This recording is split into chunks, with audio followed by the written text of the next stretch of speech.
عن کعب بن مالک رضی اللہ تعالی عنہ قال کان رسول اللہ صلی اللہ علیہ وسلم یأکل بثلاثۃ اصابع ویلعق یدہ قبل ان یمسحها رواہ مسلم۔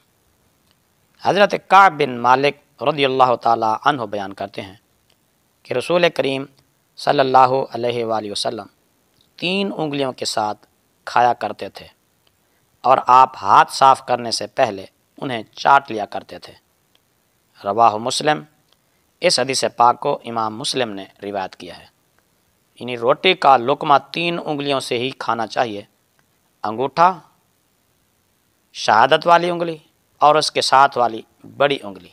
سنت طریقہ یہی ہے کہ روٹی 3 انگلیوں کے ساتھ ہی کھائی جائے، بلا ضرورت 3 سے زائد انگلیاں استعمال نہیں کرنی چاہیے۔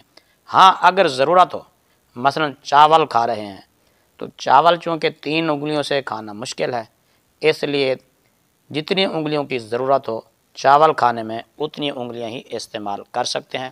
اور کھانا کھانے کے بعد ہاتھ چاٹنا بھی سنت ہے کہ نبی پاک صلی اللہ علیہ وسلم نے ایسا کیا۔